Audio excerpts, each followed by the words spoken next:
Ушул аптада өлкө энергетиктери кесиптик майрамын белгиледи. Өлкөдө энергетика тармагы алдыга арыш таштады. Акыркы жылдары Кыргызстан бул жаатта жакшы көрсөткүчтөргө жетише алды. Калк мурункудай жарык өчөт деп чоочулабай калды. Энергетика тутумдары жаңылануунун үстүндө.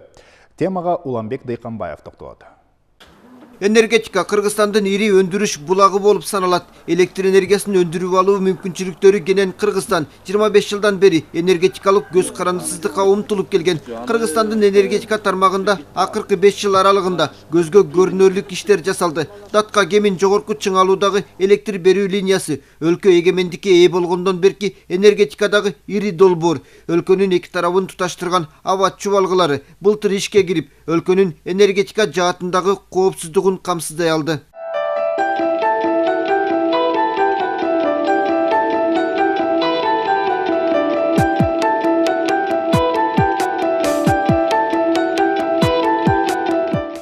Эки миң 12 жылы президент Алмазбек Атамбаев 500 киловольт кубаттуулуктагы Датка Кемин чубалгысынын курулушуна капсула салган. Ошондо өлкө башчы колго алынган иштен канча убакытта майнап чыгаруу керектигин белгилеген. 2015 жылы жай айларында зымдар тартылып ишке берилди. Бул Кыргыз-Кытай биргелешкен долбоору 390 миллион долларга татыды. Тоо ташты аралап, аба чубалгысын тартып чыгуу оор шартта жасалды. Айрым зым карагайлар деңиз деңгээлинен 3000 метр бийиктикте орнотулду. 405 чакырым аралыкка кыйын шартта аба чубалгысын чоюп чыгуу дүйнөдөгү эң оор жумуштун бири деп айтылган. Бүгүнкү күнү 1,5 жыл болуп калды. Ушул линия иштегени. Негизинен мынакей кээ бирде серепчилер дагы ар кандай кишилер ой жүгүртүүлөр арганда болуп, ушул линиянын эмне кереги бар? Ушунча энергетика тармагында көп карыз алынган, бул карыздарды кайда кетти, эмне болду деп айтып калышат. Ошого үчүн биз ага кошула албайбыз.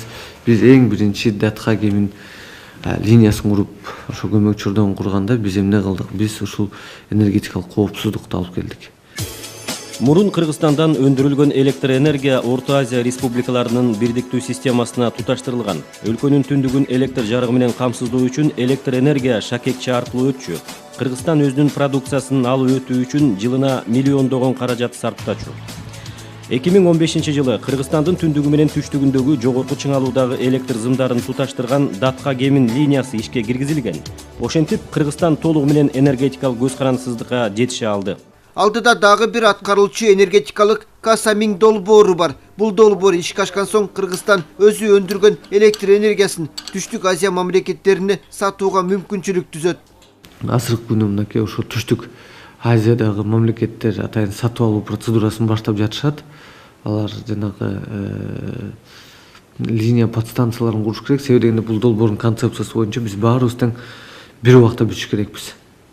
Бирөө эрте бүтүп, анан кийин биз бүтпөй калып, мынткен болбойт да. Ошон үчүн баары тең бир убакта бүтүш керек. Ошол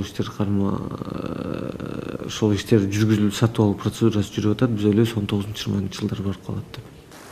Бир нече жыл мурун жарык улам өчүп, кыш күндөрү калк каржалган. Азыр эч кандай маселе жок дешет энергетиктер. Көмөк чордондор биринин артынан бири жаңыланып, электр энергиясын үзгүлтүккө учуратпоо иштери тынымсыз жүрүүдө. Улуттук электр тармактар ишканасынын борбордук диспетчердик пунктунда иш күндө кайнайт. Анткени өлкөдөгү бардык маалымат ушул жерге келип түшөт. Эгер кайсы бир агрегат бузулса, же зым үзүлүп, авариялык абал жаралса, адистер жаралган маселени кантип чечүү керек деген чечим кабыл алышат.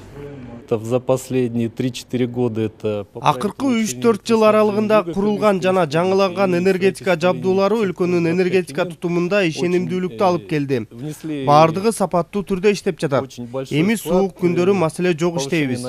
Бишкекте дагы бир ири долбоор, Бишкек жылуулук борбору жаңыланууда. Кытай бөлгөн Асиянын негизинде жалпы суммасы 386 миллион долларга модернизация иштери жүрүп жатат. Учурда жылуулук борбордун эски жабдуулары алынып, ордуна 8 буук казан жана 4 турбина коюу иштери жасалууда. Келерки жылы ТЭЦ жабдуулары жаңыланып ишке берилет. Жылуулук борбор жаңыланган соң толугу менен жергиликтүү көмүрлөрдү колдоно баштайт. Бул дагы Кыргызстандын энергетикалык көз карандысыздыгына болгон бир кадамы. На сегодняшний день на объекте модернизация. Ушул күндөрү Бишкек жылуулук борборундагы жаңылоо бөлүгүндө курулуш иштери 100%га аткарылды. Азыр калган жумуштарга кириштик. Бүгүнкү күндө 900 Кытай адистери бар жана 550 жергиликтүү адистер бар. Өлкөдө калкты көгүлтүр от менен камсыздоо боюнча алгылыктуу иштер жасалууда. Долбоор боюнча Кыргызстандын 60% 2030 жылы газдаштырылат. Тагыраак айтканда, эзели газ барбаган жерге көгүлтүр от жеткирилет. Бул иш Бишкектин четиндеги жаңы конуштардан башталды. Инвестициялык программага ылайык 2017 жылдын аягына чейин Бишкектеги 22 жаңы конушка жана Мыкан айылына газ киргизилет. Жалпысынан 25 000 абонентке көгүлтүр от жеткирилет. Ал үчүн 430 чакырымга созулган газ түтүгү орнотулат.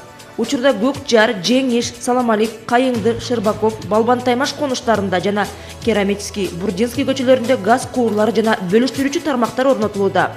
Ал эми Керемет жана Касым конуштарынын көчөлөрүнө газ куурлары 2015 жылы тартылып бүткөн.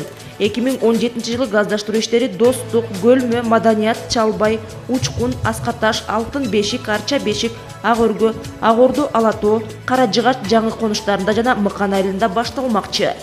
Октябрь айында өкмөт башчысы Сооронбай Жээнбеков жана Газпром ишканасынын төрагасы Алексей Миллердин катышуусунда Көкжар конушуна газ берилген. Если раньше подключение составляло почти 7-8 месяцев. Өз алдынча энергетикалык шакекчеге ээ болгон Кыргызстан эми өлкө ичиндеги көмөк чордондорду жана башка энергетикалык долбоорлорду аткаруунун үстүндө. Энергетиктер келе жаткан 2017 жылы дагы бир катар иш пландарды аткарууга белсенүүдө. Уланбек Тиканбаев, Элдер Асанбаев, Коомдук 1 канал.